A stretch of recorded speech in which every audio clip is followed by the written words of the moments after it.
হুসাইন, তারা দুই ভাই হচ্ছে লক্ষ লক্ষ কোটি কোটি জান্নাতীদের সরদার। বলেন সুবহানাল্লাহ। সুবহানাল্লাহ। ও বাবাজিরা, আপনি যেই জান্নাতে যাইবেন ওই জান্নাতের সরদার আছে, ওই জান্নাতের সরদারের সঙ্গে যদি সম্পর্ক ভালো হয় তাইলে সহজ হবে জান্নাতে যাওয়ার জন্য, ঠিক কিনা? ঠিক। আর যদি শত্রুতা থাকে, বাদ বিরোধ থাকে, যাওয়া যাবে? সরকার যদি বলে বাবা তুমি এখান থেকে যায় না, সরে যাও। আমার প্রাণের ভাইয়েরা, নবীজি আমার বড় কষ্ট করেছে। উহুদের ময়দানে নবীজির দন্ত মোবারক ভেঙে গেছে। আবু জেহেল বড় কষ্ট দিয়েছে। 63টি বছর নবীজি আপনার জন্য আমার জন্য বড় কষ্ট করেছে। আমার প্রাণের ভাইয়েরা, নবীজি আমার গাদিরে খুমের পাশে এক রাতের মধ্যে আসছে। নবীজি উট মোবারকের মধ্যে চড়ে বসে রয়েছে। সেখান থেকে নবীজি বলতেছে, ও আমার উম্মতেরা শোনো, ও আমার উম্মতেরা শোনো, আমি তোমাদের মাঝে দুইটা জিনিস রেখে যাচ্ছি। একটা জিনিস, এই দুইটা জিনিস রেখে যাচ্ছি। এই দুইটা জিনিস যদি তোমরা মজবুত করে ধরে থাকতে পারো তাইলে তোমরা গুমরা হইবে না, ধ্বংস হইবে না। বলেন সুবহানাল্লাহ। সুবহানাল্লাহ। অর্থাৎ পথভ্রষ্ট হবে না, তোমরা অন্য পথে যাবে না। এক নম্বর হচ্ছে কিতাবুল্লাহ, আল্লাহ তাআলার কিতাব। আল্লাহ তাআলা যে কিতাব রাহমাতাল লিল আলামিন নবীজির উপরে যে কিতাব মুবারক নাজিল করেছেন কুরআনুল কারীম, সেই কুরআন যদি তোমরা মজবুত করে ধরে থাকতে পারো তোমরা পথভ্রষ্ট হইবা না। আরেকটা হচ্ছে আমার আহলে বায়াত, আমার বংশধর, আমার আহলে বায়াত, এদেরকে যদি তোমরা মহব্বত করো তাইলে তোমরা লাভবান হইবা। বলেন সুবহানাল্লাহ। সুবহানাল্লাহ। এদেরকে যারা কষ্ট দিবে, এদেরকে যারা কষ্ট দিবে, এদের সঙ্গে যারা শত্রুতা করবে ওই ব্যক্তিরা ধ্বংস প্রাপ্ত হয়ে যাইব। বলেন নাউযুবিল্লাহ। আমার প্রাণের ভাইরা, নবীজি বড় কষ্ট করেছে, রক্তের বিনিময়ে ইসলাম প্রতিষ্ঠিত করেছে। নবীজি আমার ডাক দিয়া বলেন, ও আমার উম্মতেরা, আমার এই 63 বছরের জিন্দেগিতে আমি যত কষ্ট করেছি এই কষ্টের বিনিময় আমি, হে উম্মতেরা, তোমাদের কাছে কিছু চাই না। একটা জিনিস আমি তোমাদের কাছে দাবি করলাম, একটা জিনিস চাই। সেই জিনিসটা কি? সেই জিনিসটা হচ্ছে আমার রক্তের বিনিময়ে আমি ইসলাম প্রতিষ্ঠিত করেছি, আল্লাহ তাআলার এই ইসলাম। আমি তোমাদের কাছে একটা আবদার করে যাচ্ছি, তোমরা শুধু আমার আহলে বায়াত বর্গদেরকে ভালোবাসবা। সুবহানাল্লাহ। ও মায়ার নবী গো, প্রেম শিখাইয়া কোথায় লোকাইলা, বলেন মায়ার নবী গো, তুমি প্রেম শিখাইয়া কোথায় লোকাইলা।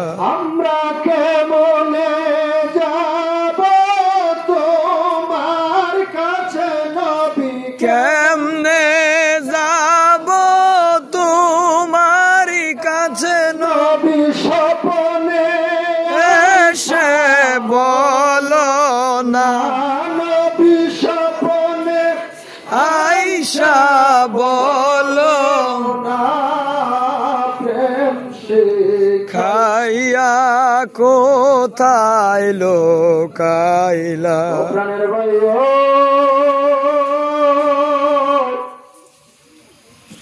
আহলে বায়াত কাদেরকে বলা হয়? আমার নবীজি মসজিদে নববীতে নামাজ পড়ে, মারহাবা বলে। মারহাবা। নবীজি নামাজ মুবারক পড়তেছে, নবীজি আমার সিজদা মুবারকের মধ্যে গেছে। ইমাম হাসাইন দৌড়ায় আসছে, আয়েশা নবীজির ঘাড় মুবারকের মধ্যে চড়ে বসছে। আরে মারহাবা। নবীজির ঘর মোবারকের মধ্যে চলে বসেছে। নবীজি আমার সুবহান রাব্বিয়াল আলা তাসবিহ তেলাওয়াত করতেছে।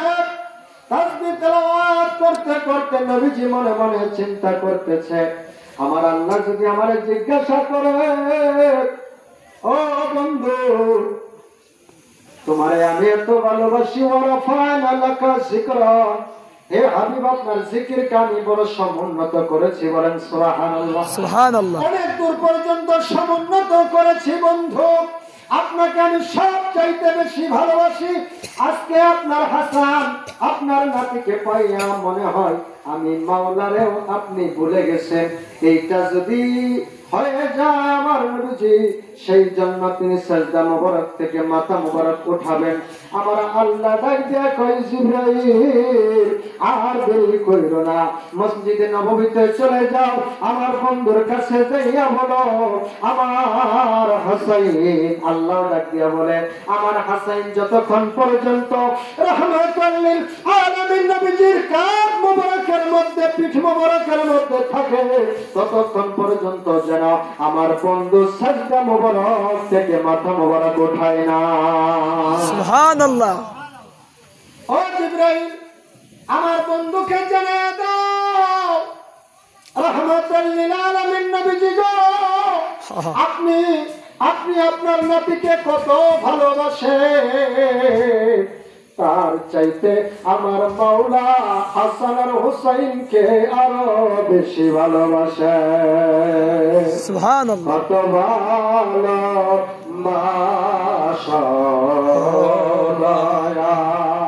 তোমার, ভালোবাসা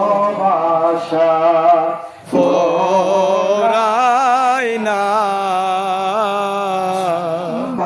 ভালোবাসা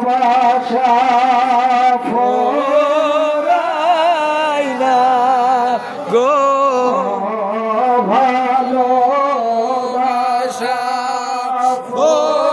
ফুরায় না গো, ভালোবাসা ফুরায় না। হাসান ইমাম হুসাইন রাদিয়াল্লাহু তাআলা তাদেরকে আমার মাওলা বড় ভালোবাসে, বড় মায়া করে। আমার দয়াল নবীজি রাহমাতুল লিল আলামিন নবীজি বড় মায়া করত, মহব্বত করত। হযরত আলী কাররামাল্লাহ রাদিয়াল্লাহু তাআলা তিনার সংসারের অবস্থা খুব গরিবী হালত ছিল। তিনি গরিবী হালতে বসবাস করত। অনেক সময় সংসারে অভাব, অনেক সময় রাত্রির বেলায় না খায়া ঘুমাইতে হতো। ওই ইমাম হাসান আর হুসাইন দুই ভাই মায়ের কাছে বলতো, আম্মা জান পেটে বড় ক্ষুধা লেগেছে, ও আম্মা জান আমাদের খাবারের ব্যবস্থা করে। মা ফাতেমা ডাক দিয়া বলতো, বাবা রে তোমাদের বাবা তোমাদের জন্য খাবারের ব্যবস্থা করতে পারে না, আমার কাছে বারবার খাবার চায়া বিরক্ত করো না। এক ভাই আরেক ভাইকে ডাক দিয়া কয়, ভাই চলো আমরা নানুজির দরবারে চলে যাই। নানুজির কাছে গেলে নানুজি আমাদেরকে খালি ফিরাইয়া দিবে না। ইমাম হাসান আর হুসাইন দুই ভাই দৌড়ে রাহমাতুল লিল আলামিন নবীজির কাছে গেছে। না বলছে, নানু ভাই আজ 3 দিন পার হয়ে গেল, আমাদের বাবা আমাদের মা আমাদের খাবার দিতে পারে না, পেটের ক্ষুধা সহ্য করতে পারে না। নানুজি আপনার কদম মোবারকে আসছে, আপনি আমাদেরকে কিছু খাবার রাহমাতুল লিল আলামিন নবীজি আমার জামা মোবারক উঠাইছে, নবীজি আমার জামা মোবারক উঠাইছে। জামা মোবারক উঠাইয়া ইমাম হাসান আর হুসাইন দুই ভাইকে দেখাই, নানু ভাই দেখো শুধু তোমরা আজ 3 দিন যাবৎ খাও, আমার শের নাই আপনাদেরকে আমি বুঝাইতে পারবো না। নবীজিকে আল্লাহ তাআলা এত সম্মান দিয়েছে, এত ইজ্জত দিয়েছে, আপনি মানলেও ইজ্জত আল্লাহ দিয়েছে, না মানলেও দিয়েছে। আপনি হোসেনকে ভালোবাসলেও সম্মান আল্লাহ দিয়েছে, না বাসলেও দিয়েছে। কারণ না না না মিলাতে বইছি মিলাতে মিলাতে আল্লাহ তাআলা অনেক মিলাতে কারিমে আয়াত নাযিল করেছে আমার নবীজির সম্পর্কে অনেকগুলো আয়াতে কারিমা নাযিল করেছেন। লাকাদ কানা লাকুম ফি রাসূলিল্লাহি উসওয়াতুন। আল্লাহ তাআলা বলেন, হে হাবিব, হে বন্ধু, আমি আপনাকে সর্বোত্তম আদর্শবান করে দুনিয়ার জমিনে প্রেরণ করেছি। বলেন না সুবহানাল্লাহ। নবীজির মতন আদর্শ এই পৃথিবীতে কারোর আছে? না। কি বলেন আছে? এই পৃথিবীর জমিনে লক্ষ লক্ষ কোটি কোটি মানুষ রয়েছে, মুসলমান, হিন্দু, খ্রিস্টান, ইহুদি, নাসারা, যত প্রকার যত জাতি মানুষ রয়েছে, তাদের সৎ আচরণগুলো একত্রিত করলে আমার নবীর সমতুল্য হবে না। সুবহানাল্লাহ। নবীর ইজ্জত আছে না নাই? আছে। আমার নবীর সাথে কারোর তুলনা আছে? না। বাজান, সময় বেশি নিব না। যদি আপনারা একটু সময় দেন, আমি একটু কারবালায় প্রবেশ করব। যেহেতু শহাদায়ে কারবালার মাহফিল বাজান, এখনো যারা মনোযোগ দিয়ে বসতে পারেন নাই, মেহেরবানি করে বসুন। ও বাবাজিরা আমার,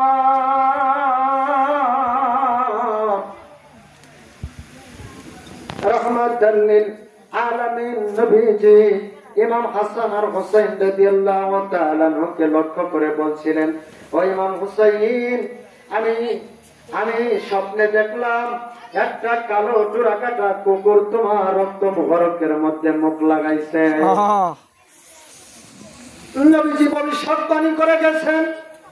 আমার প্রাণের ভাইয়েরা, সেই আমিরে মুআবিয়ার ইন্তেকালের পরে ইনার যে পুত্র ছিল ইয়াজিদ, এই ইয়াজিদ চিন্তা করতেছেন যে আমার বাবা তো খেলাফতের দায়িত্বে, এই দায়িত্বের ভারটা আমাকে নিতে হবে। কিন্তু অনেক প্রবীণ সাহাবী যারা ছিল, প্রবীণ, এই যেখানে আপনারা যারা বসছেন, প্রবীণ জাকের আর এখন এই আমার যুগের সেই জাকের, এদের কি একসঙ্গে মিল হবে? না। কারণ অনেক মুরব্বীরা আছেন, আপনাদের কাছে মোবাইল নাই, কিন্তু আপনাদের ভিতরে একটা ফাইল আছে। এই যুগের ফুলাপানের কাছে, এই যুগের জাকেরদের কাছে শুধু মোবাইল, এই সমানে টিপি করতে করতে এই সময় কেটে যায়, কিন্তু মুরাকাবা করা আর সময় নাই।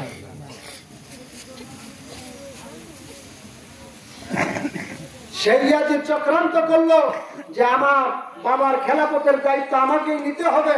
অনেক সাহাবীরা শত্রুতা করলেন এবং বিরোধী, যে না, ইমাম হাসান থাকতে তোমাকে আমরা মানতে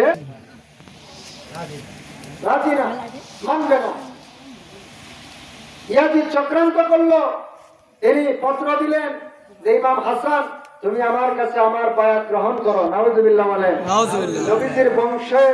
নবীজির বংশের নবীজির আওলাদ পর্ব এমন কোন বেটা, এমন কোন মানুষ পৃথিবীর জমিনে আছে যে তাদেরকে বায়াত করাইব?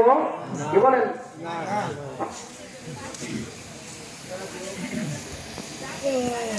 ইনারা বায়াত করাবেন, আমরা তাদের কাছে বায়াত করব, কিন্তু তাদেরকে বায়াত করার মতন ব্যক্তি দুনিয়াতে নাই। ইমাম হাসান রাদিয়াল্লাহু তাআলা সেটা মানলেন না। তিনি এনার সাথেও যুদ্ধ হলো, তিনিও সেটা আমিরে মুআবিয়ার সাথে পরামর্শ করে সেটা সমাধান করেছেন। কিন্তু ওই ইয়াজিদ মালাউন তিনি চক্রান্ত করেছেন যে হাসানকে আগে শেষ করতে হবে। একটা বলির মাধ্যম দিয়া, এক মহিলার মাধ্যম দিয়া বিষ প্রয়োগ করে, যাই হোক, ওনাকে দুনিয়া থেকে বিদায় করে দেওয়া হয়েছে। সে দিনার ইন্তেকালের পরে ইমাম হাসান রাদিয়াল্লাহু তাআলা তিনিও সেই সোনার মদিনা মনোকরায় তিনি বসবাস করতেছে। সেখানেও চিঠি পত্র দেওয়া হলো, চক্রান্ত করা হলো। ইয়াজিদ বলতেছে যে ইমাম হাসানকে মদিনায় মারা হয়েছে, কিন্তু ইমাম হুসাইনকে মদিনায় মারা যাবে, কারণ তারা তো বুঝতে পেরেছে এটা মারা যাবে না, একে মারতে হলে এই মদিনা থেকে বের করে অন্য জায়গায় তাদেরকে মারতে হবে। পত্র দিলেন কুফা নগরের মানুষ, কুফাতে কোন ইমাম নাই, কুফা নগরের মানুষ কোন ইমাম হুসাইনকে ভালোবাসেন। ও ইমাম হুসাইন, আপনি সেই কুফা নগরীতে আসেন, সেখানে আসলে সেই মানুষগুলো আপনার বায়াত গ্রহণ করবে। বলেন সুবহানাল্লাহ। সংক্ষেপ করলাম, আলোচনা করতে গেলে কয়েক মাসের ব্যাপার বাজানো। কারবালার ঘটনা ইতিহাস আলোচনা করতে গেলে কয়েক মাস চলে যাবে। এত হৃদয় বিদায়ক এই কারবালার করুণ ইতিহাস ছিল। সেই দিনে রজনীটা এত কঠিন ছিল, এত বড় কঠিন ছিল, যাদের দৃশ্য দেখে আকাশ কাঁপছিল, জমিন কাঁপছিল, বাতাস কাঁপছিল। আপনাদের এইখানে আজকে বৃষ্টি হয়েছে কি হয় নাই? হয়েছে। বাজান শুধু মুসলমানেরাই কাঁদে না, আমার মাওলার আসমান পর্যন্ত কাঁদে। আজকের বিকেল বেলায় আমি লক্ষ্য করলাম আকাশের দিকে লাল রঙের আভা অনেকক্ষণ সময় ছিল। বলেন সুবহানাল্লাহ।